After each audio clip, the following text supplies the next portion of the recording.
welcome to Crimson Tide Rewind, live from Baumhower's Victory Grille in Vestavia Hills.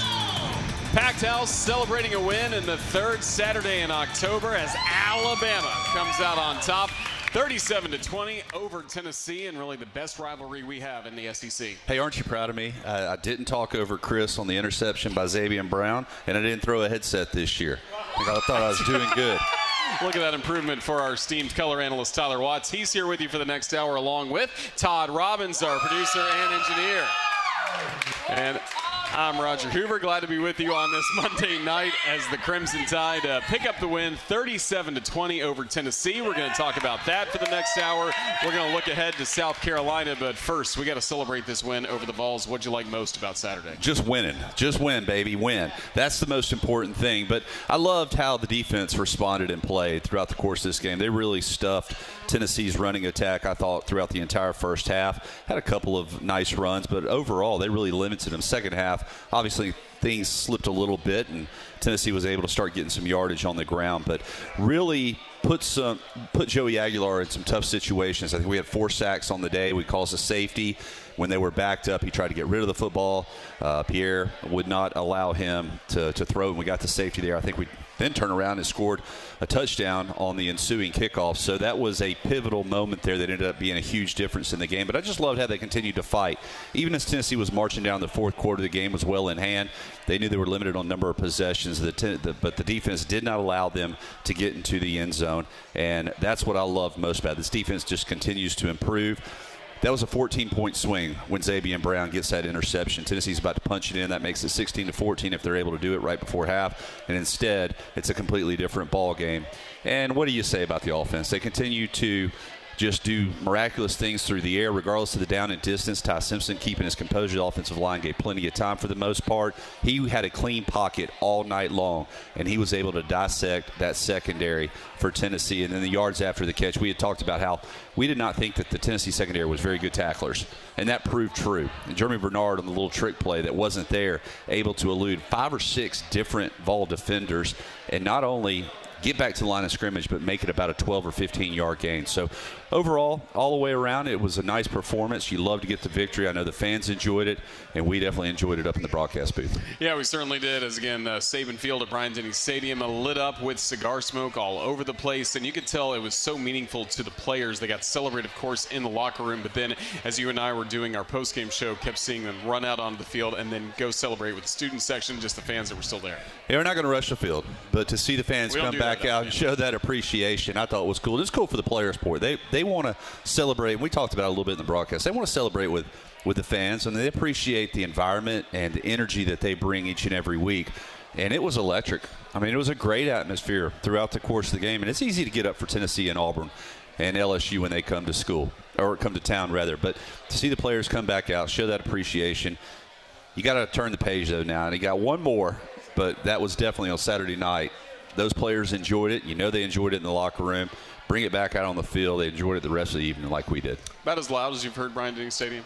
It was close. It was definitely close. Of course, you know, we got the earphones on and everything. We're not necessarily a part of it, but it definitely ranked right up there, especially on certain plays throughout the course of the game, whether it be a touchdown that we were able to get or force a turnover, a punt, whatever the situation. And big explosive plays always are going to get everybody involved. Yeah, it was really a lot of fun, very loud, especially on that interception return for a touchdown by Xavier Brown. Dixieland delight, not once but twice. We certainly liked that. The fans were certainly having a great time as that game continued to wind down in the fourth quarter as Alabama put the finishing touches on a 37-20 win over Tennessee. That now marks 11 straight home victories over the Vols. Good to keep that rolling. Absolutely. Tennessee can't get Georgia off their back, and they can't get Bryant-Denny off their back either. It's a hostile environment when they come there.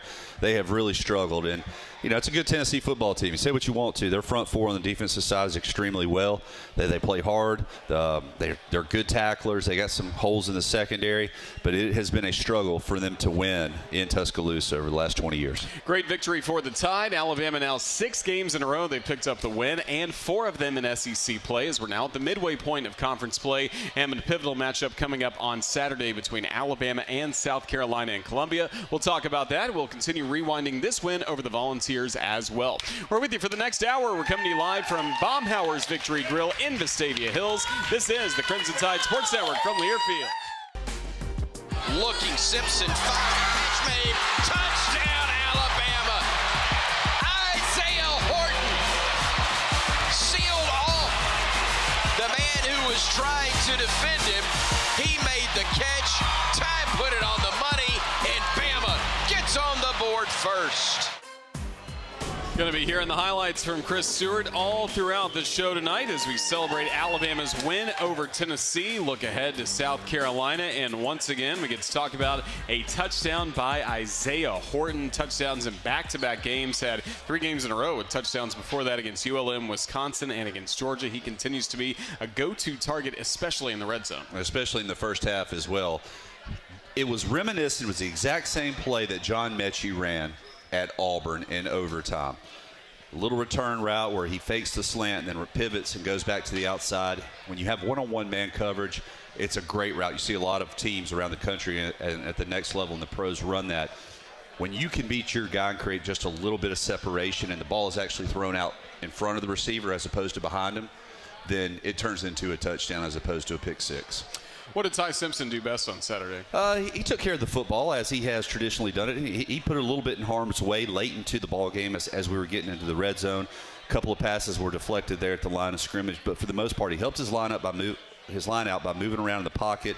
He was delivering balls where they could be caught, and some of those throws to Ryan Williams were just incredible because it was great coverage, and he was able to put enough a zip on it to get it to where it needed to be before another defender had an opportunity to close, but enough touch that Ryan Williams could haul it in. And he continues to spread the ball around, and I think that's what I'm most impressed with. 7, 8, 9 different receivers on the day once again, and it's not an outlier. That's the norm. Everyone is a part of this offense and being able to spread around it. You say what you want to about the running attack. I know they want to have better numbers. However, a lot of this short passing game is an extension. That is a part of your running game. It accomplishes the same thing. Is it tough to get in rhythm as a quarterback if the running game's not there as much? Not necessarily. You're dropping back and you're constantly pulling the trigger and you're seeing the defense good. But once again, the short, quick hitters are an extension. They're a part of that running attack. And it really loosens up the defense and makes them run, makes them make tackles after the ball carrier catches it. And we all know how explosive our receivers are with the ball in their hand in open field. Yeah, they certainly are, especially Ryan Williams. 5 catches, 87 yards in this ball game. And we talked about it, that not much of a factor against Missouri, although you feel like he did impact the game in some other ways. Well, anytime he's on the field, defensive coordinators have taught their guys, keep an eye on him because he is capable of really busting one on us, and we have to make sure that we're limiting what he can do because they've seen enough film over the course of his career to have that understanding of what he's capable of. We haven't seen a lot of that this year. However, it was good to see the 5 catches that he had. Most importantly, he had 5 targets. 5 targets, 5 catches. That's what you expect out of the young man because he's capable of doing that, plus more. Yeah, really great to see Ryan Williams again. 5 catches, 87 yards. He and Jeremy Bernard both had 5 catches in this ball game. And speaking of Jeremy Bernard, used as a weapon in so many different ways. I love how aggressive he is and just a fighter out there. He's a competitor regardless of what you're asking him to do. He does it 100%. So he's so effective in the run game on Jam Miller's touchdown run, the little reverse pitch out. He seals off the end by going in and knocking out the defender. And then Caden Proctor pulls around and busts 2 guys up by pushing them down to the ground. So he's selfless in what he does. That earns the respect of your teammates in the film study room. And I'm telling you, it elevates the rest of the wide receiver play because they have someone that they can emulate, someone who sets the standard, the tone of how that position is expected to play. Yeah, and you mentioned it, earning the respect. You see some great blocks by him throughout games, and then Alabama's a different football team when Jam Miller is out there, not just running the football, but what he does in the blocking game as well. Yeah, and he continues to be a pivotal part. Now, didn't have necessarily the yards rushing. However, we were very fortunate to see him on the field at all after he took that hard hit versus Missouri. So it was good to see him out there. He definitely makes a difference and an impact. And as you continue to wear down that defensive front throughout the course of the first 3.5 quarters, then Daniel Hill comes in and really pounds them the rest of the way. And they just had no legs late in the fourth quarter, and they were not going to get stops while we were running the ball. Part of a fun night in Tuscaloosa. 37-20, the final score against Tennessee this past Saturday. Want to remind you to keep up with everything Alabama with the Alabama Crimson Tide mobile app presented by Cadence Bank. It's available at the App Store and Google Play. Download the Alabama Crimson Tide mobile app now for free. Great way to keep up with everything, especially as we get busier and busier with basketball coming up in just 2 weeks at Coleman Coliseum. It's going to be a good time for men's and women's basketball to get started at the capstone in addition to this great Crimson Tide football season. We'll continue breaking down Alabama and Tennessee in 2025 when we return. This is the Crimson Tide Sports Network from Learfield. 4 wideouts in formation, single setback. Aguilar gets the snap, scrambling, going down again, back at their own 45. Jan St. Pierre with his second sack of this drive. Chris Stewart on the call of that second sack for Jan St. Pierre against Tennessee this past Saturday. Want to remind you, J&J Apparel, your trusted source for Bama gear. New Alabama hats, t-shirts, and polos are arriving daily. Visit online at jnjapparel.net or shop their retail store at 1926 University Boulevard in downtown Tuscaloosa. RTR with J&J. Congratulations to Jan St. Pierre. He is the SEC Co-Defensive Player of the Week. We'll talk about the player he shared that honor with coming up in just a bit. But pressure on the quarterback, great to see, especially from number 42. Well, and we were doing it with that. Me and Corey talked about it during the broadcast because I just wanted to make sure I was seeing what I thought I saw. We were doing it without bringing extra people or really running any games or twists up front. It was just Jan St. Pierre winning the one-on-one battle. He took a little inside step and was able to beat his offensive lineman and get back to the backfield on a couple occasions. And that pressure, I always talk about the pressure right up the gut on a quarterback is devastating. There's nothing you can really do. A lot of times you can step around pressure from the edge, step up, but when it comes right up the middle, you're just not quick enough as you're focused downfield to be able to elude that, even with a spin-out move. So we were fortunate to be able to put them behind the chains on several occasions, and that ended up causing a couple of punts as they were able to chip away, but not always pick up those first downs and keep the ball away from us. Everybody likes to talk about improvements since the Florida State game. How about just from the pressure, like you mentioned, up the gut or sealing off the edges? Yeah, and we're playing more and more guys. I mean, you start talking about the participation chart of who all was in there. Obviously, you have your same guys that consistently are playing, but new faces that are getting more and more snaps. Jordan Renard, he's getting a lot of snaps on that defensive front. Noah Carter is a guy that we hadn't really seen a whole lot at all this year, but he got 10 reps or so. And late in that game, when you knew Tennessee was going to throw and you had to get the pressure, the rush on them, you need the fresh legs. So continue to build that depth as you start really trusting some of those younger guys early in the season. Now they're experienced, and you rely on them on a down in, down out basis. Yeah, fun to see that for Jan St. Pierre as he was able to get some pressure, get some tackles. Same could be said really on the other side of the edge at Nakai Hill-Green. We keep talking about him week after week. I love how explosive he is, and he's recognizing what offenses are doing, and he's reacting extremely quickly now. He's trusting his eyes. He's trusting his coaching throughout the course of the week, and it's paying dividends out there. He has absolutely just been a wrecker out there on the defensive side, and he's got the size, he's got the speed to be able to close. And then most importantly, which is the biggest improvement of this defense, in my opinion, is their tackling. Their tackling continues to improve every single week. When they get their arms on an offensive guy, they're bringing him down. And that's going to be important in a game like this coming up Saturday against a mobile quarterback, Lenore Sellers. Here we go again. Yeah, he's not an easy one. Most folks struggle against him. So he'll be the opponent coming up on Saturday. It was Tennessee, the opponent this past week inside Saban Field at Bryant-Denny Stadium. And again, Alabama able to take away the running game from the Volunteers in the first half. That certainly helped. Yeah, it does. It makes them one-dimensional. It forces them to throw the ball. Now, granted, Aguilar's pretty accurate with the football. However, that's not their game plan. That's not how they want to run. They wanted to be able to establish a run. They really struggled early on, and we're able to jump up as a result of it. They tie the ball game up 7-7 because we missed out on a couple opportunities. But knowing that that you have an answer for everything they do, I guess, is the best way to put it. You got to feel good about where you're going to end that ball game, knowing that, hey, we've seen everything on film. We understand what they're doing. We're attacking them as opposed to the other way around. We're going to find a way to win this game. Do you feel like Alabama handled the tempo pretty well in this game? I do. I think there was one time we were trying to do some wholesale substitutions when we shouldn't have, when they didn't substitute. But they're really good. The biggest thing, though, is limiting explosive plays because that's when they want to go tempo. And we did a relatively good job of that. Definitely none through the passing game. Had a couple of rushes that went a good bit further than you would like. But, yeah, we handled the tempo. And I think every single year it seems like defenses are getting better and better at understanding that. They've seen it a lot. They see it in high school now, and they see it in their college career, and they're getting better acclimated to be able to handle it.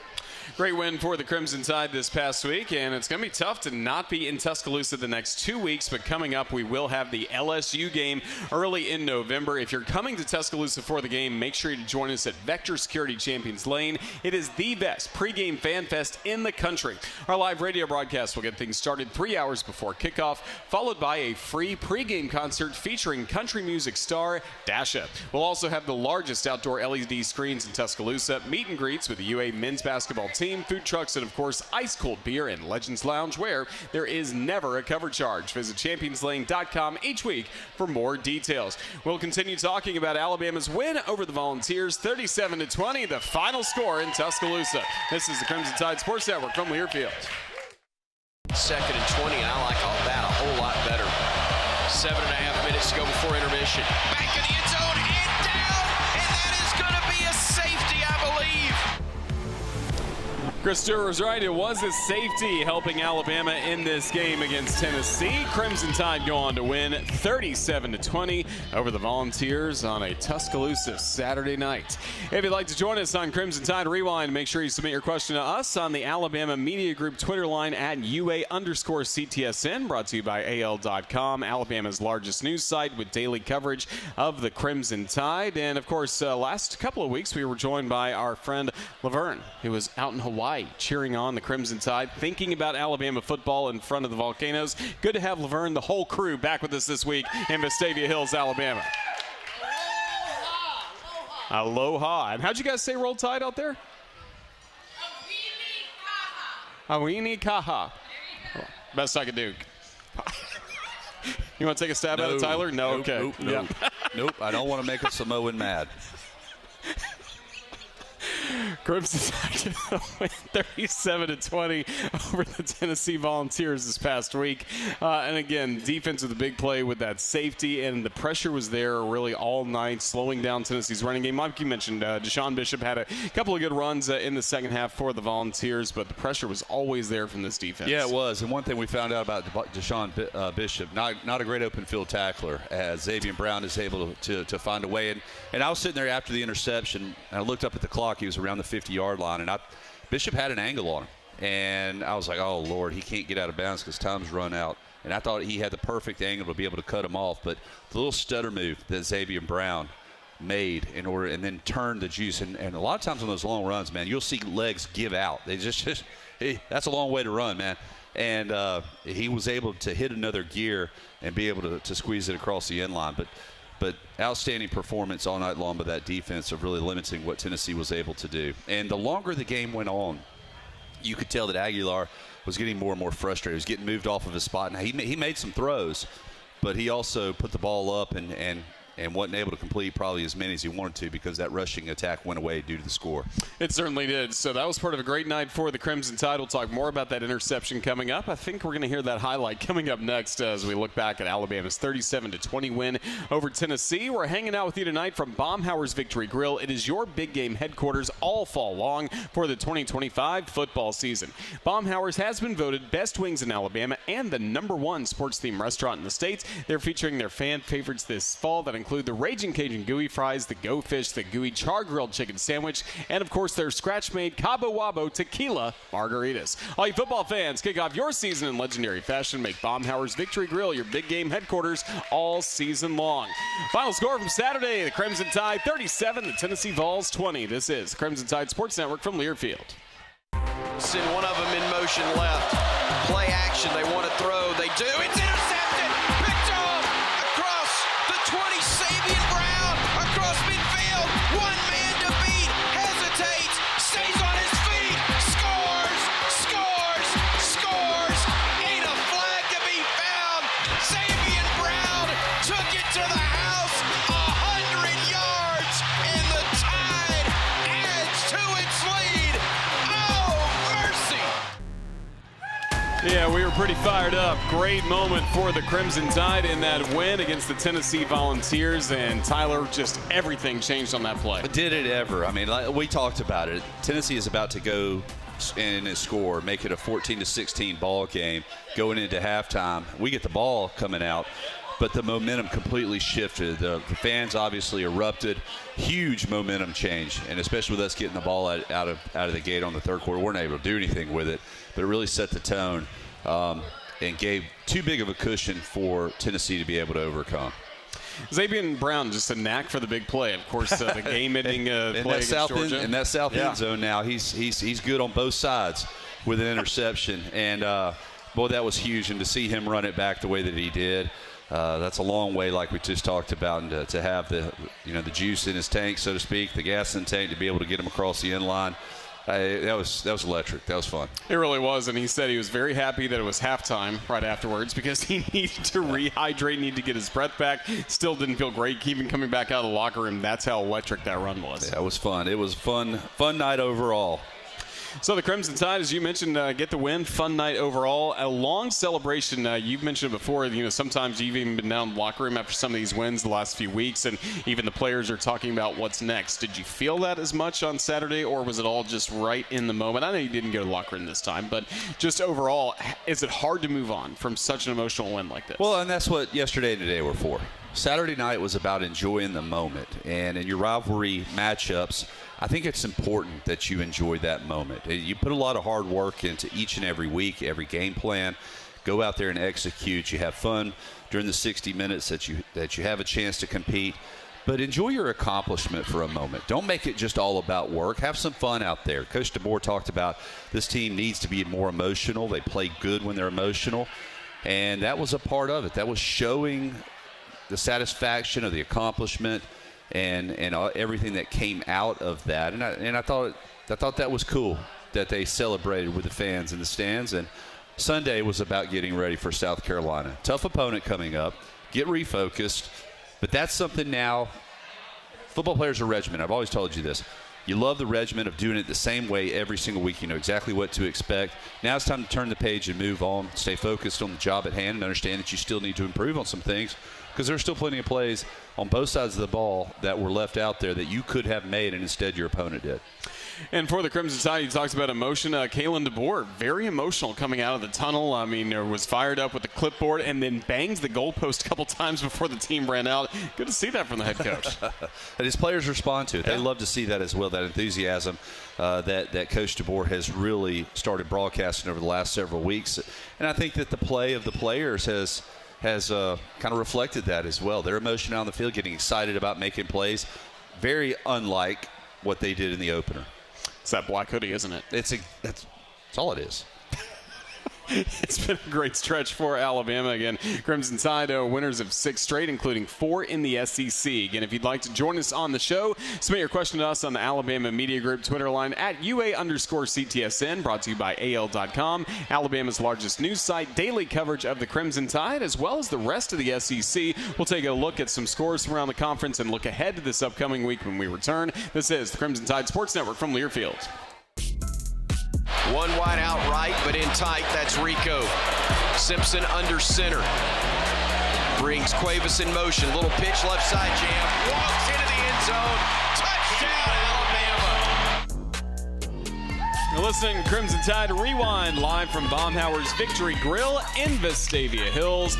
Crimson Tide winners on the third Saturday in October, 37-20, the final score over Tennessee. That was the nightcap of a crazy college football Saturday. Tyler, let's look back at some of the games from this past weekend, starting with all the action in a top 10 showdown in Athens, Georgia. Georgia was down against Ole Miss, but then it's the Bulldogs outscoring Ole Miss 17-0 in the fourth quarter to get that win over Ole Miss. And Ole Miss had scored touchdowns on their first 5 possessions of that ball game, 35 points, and they didn't score another one on their final 3. So heck of a job by Georgia, just continuing to fight. And Kirby Smart said this is a culture win right here. It shows who you are and kind of what you've bought into. That was big for Alabama too, I thought. Yeah, well, even we left Athens thinking Georgia's a really good football team. They just won a few weeks before against Tennessee, and then they've grinded out wins against Auburn, now Ole Miss, and then the Florida Gators around the corner for them. And then you skip to Texas A&M and Arkansas. How is it that Arkansas continues to fight in the fourth quarter and make these one-possession games. Now, they're losing them. They lost to Tennessee. They lost to Texas A&M, but only getting beat by a field goal. Bobby Petrino, he's working hard. Yes, he is. So Texas A&M remains undefeated at 4-0, ranked fourth in the country at the time. That's now the ranking that Alabama has, thankfully. And then another ranked matchup in Nashville, Vanderbilt 31 and the LSU Tigers 24. Vanderbilt's a good football team. Beat them outscored them in every single quarter, controlled the ball. I think I heard Brian Kelly say they only had 3 possessions in the first half. So that Vanderbilt offense, when it's going, you ain't going to get many touches. You better make the most of it. And that defense for Vanderbilt will frustrate you if you're not patient, because a lot of times you're sitting on the sideline, you get that ball in your hand, you're trying to make something, you press, you try to make something happen that's not there, and you end up having to punt. And that happened to LSU a lot. A little surprised LSU's not doing more offensively given the amount of talent they bring back, especially at quarterback. Well, but it's tough when you're sitting on the sideline for 20, 25 minutes of real time in between every possession. You get cold. You get out of the rhythm. You know, there's nothing that you can really build upon. Well, another final score. At the same time, Alabama was playing Tennessee. We were keeping our eyes on down at Jordan-Hare Stadium, where Missouri picks up a win, 23-17 over Auburn in overtime. Another crazy game at Jordan-Hare. That seems like that's all there is there right now. Right now, absolutely. I mean, it's good defense that Auburn has. They struggle to find a way to score more than 17, it seems like. Let's just hope that trend continues. Absolutely. Would love to see that. Texas struggled a bit at Kentucky. Still got the win 16-13. And then Florida, another tight win as well against Mississippi State. But then the news came down yesterday. Billy Napier let go as Florida's head coach. A game that Mississippi State should have won. They were in field goal range there late in the fourth quarter. Throw the interception instead of just setting up for a field goal to win it. Ends up being the difference. But, yeah, unfortunate for Billy Napier. Yeah, still a lot of football left to be played for the Florida Gators as they'll work with an interim coach the rest of the year. And then the other score skipped over as well. Oklahoma, pretty impressive win, 26-7 against South Carolina. We'll talk more about the Gamecocks when we come back on the other side of this break. But, again, the Crimson Tide gets to celebrate. Light up the victory cigars after beating Tennessee 37-20, the final score from this past week in Tuscaloosa. This is the Crimson Tide Sports Network from Learfield. Play action to Hill, rolling, firing, near side. Catch made at the 5, at the goal line, and in. Touchdown, Alabama. Rico Scott. Touchdown, Rico Scott for the Crimson Tide this past week against the Tennessee Volunteers. Rico, his only catch of the ball game, made the most of it, an 11-yard touchdown that was really important at that time. He showed a ton of heart on the play as well. A little short pass, but he's able to turn it upfield and absolutely run through one of the defenders for Tennessee. And that's the most enjoyable part of them thinking, oh, I got you right now. I'm going to stop you here at the 2-yard line. And no, he was not going to be denied that end zone. He got it across. That was a good score for Rico Scott. It really was. Great touchdown for Alabama in the win against Tennessee. Again, we're looking ahead to what's coming up this week for Alabama going on the road to close out a very difficult 5-game stretch that you have in between the open dates. But now this is the first unranked opponent that Alabama's going to face. The Gamecocks off to a 3-4 start, 1-4 in the SEC, and had a tough go of it last time out, falling on Saturday 26-7 against Oklahoma. They've really struggled offensively. They have not been as high-powered as what they were just a season ago. Really having to rely on Lenore Sellers, but he has not been the same player as he was last year. I think because of the weapons around him, more importantly. And that defense is susceptible to giving up points as well. Oklahoma scoring 24 or so just last weekend, an Oklahoma offense that got next to shut out versus Texas prior week. So it's a great opportunity for us to go in and finish this 5-game stretch with a victory, but we're going to have to play well. I mean, this is a tough environment, and the fan base with South Carolina has lost for a long period of time, but they continue to show up and support their football team and create an energetic environment. So it'll be tough, and you allow these type of teams to play with you, and they're only going to get better and better and better because their confidence is going to build. Yeah, in the game last year, it felt like Alabama's really the entire way until kind of later in the ball game. Yeah, and just South Carolina kept coming back, had more opportunities as the game went along before finally a game-ending interception by, I believe, Damani Jackson. But, I mean, that got very stressful at the end against these guys. Well, and that was a game that was well in hand by by Alabama, but we had the turnover right before halftime, got a little greedy, tried to push the ball down the field to pick up more points, and it ended up getting intercepted. They turned it into a touchdown, and then it's a one-possession game for the remainder of the time. So we are now doing the opposite of that we're taking care of the football and we're forcing our opponents to turn it over, and we're taking advantage of that. So that's what you have to continue to do that. And that's what we talked about, the get back in the rhythm of playing the next week. You want to get out there and play again and just try to improve, and understanding that everything we've done over this stretch, that's who we are now, and you just have to keep working to become a little bit better version of it.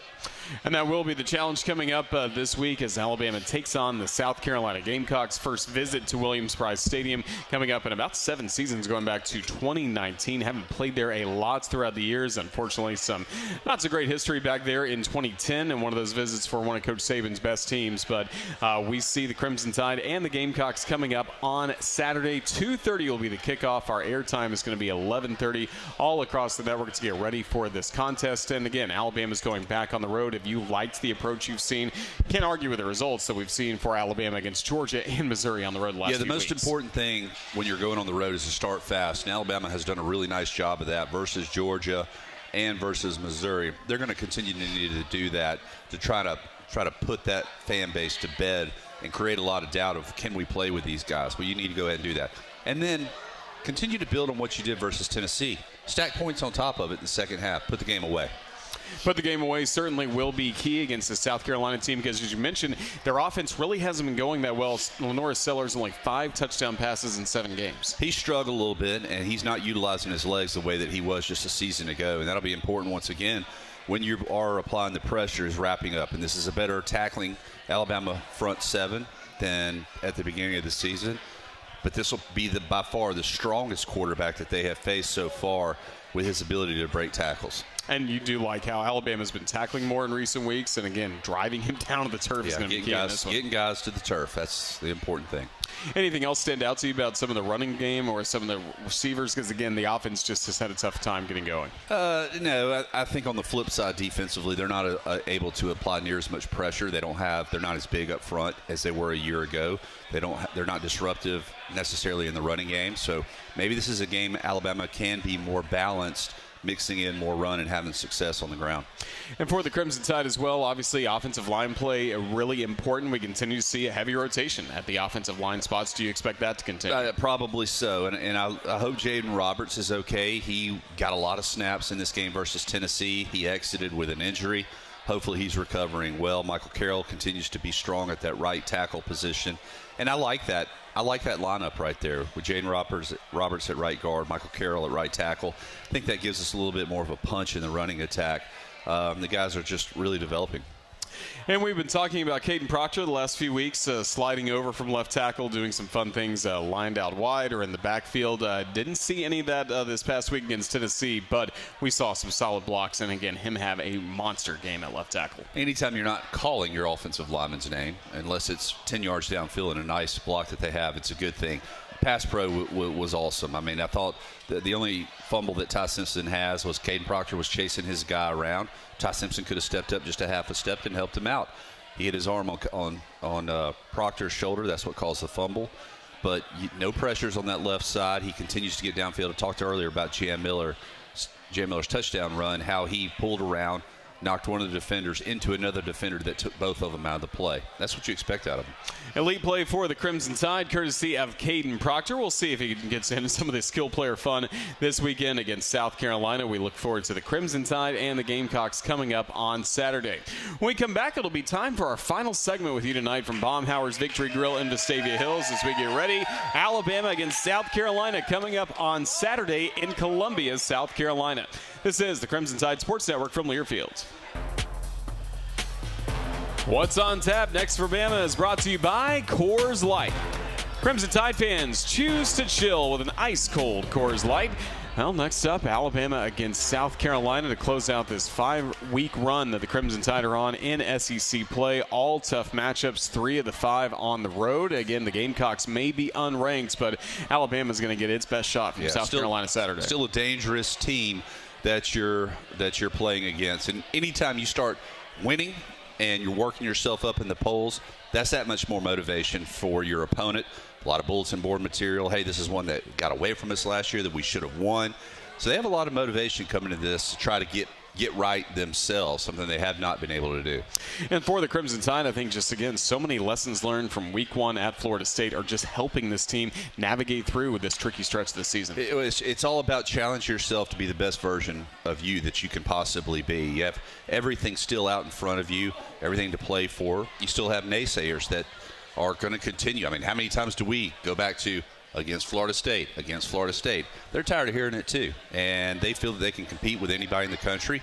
Well, you got to compete against teams that you're supposed to beat, and you're supposed to beat them bad. Do you like the way this team kind of, again, approaches things, and maybe in the media, the way Ty Simpson conducts himself, talking about, a lot of things we got used to hearing from Coach Saban, and now Coach DeBoer. Coach DeBoer doesn't say the process as much as he does just going 1-0 every week, which is a similar thought. Same thing, yeah. Just stay focused on the job at hand is the most important thing. Not allow anything to get big, not allow the talk to get big. Everyone wants to pat you on the back, obviously, but you have to just take it in stride because you're the one watching that film, understanding what you did do right, what you didn't do right, and how you need to correct it to be a better ball player.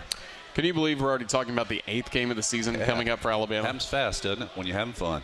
It's gone by too fast. Again, Alabama's going to have this game against South Carolina coming up before an open date, and then it's really a great run coming up at home. November 8th against LSU, November 15th against Oklahoma, November 22nd against Eastern Illinois. So 3 weeks in a row at Saban Field, Bryant-Denny Stadium, and then that road trip to Lee County just after Thanksgiving. And after that, who knows? This football team is capable of a lot this season. And I think right now the goal, obviously, you want to win the next game. That's the most important thing. But very, very much capable. If you take care of business, especially at home where you have the fan support, and you should be right there. You beat Oklahoma, you beat LSU, you beat South Carolina. You're in the SEC championship game at that point. That's exactly where you want to be, playing for a conference title.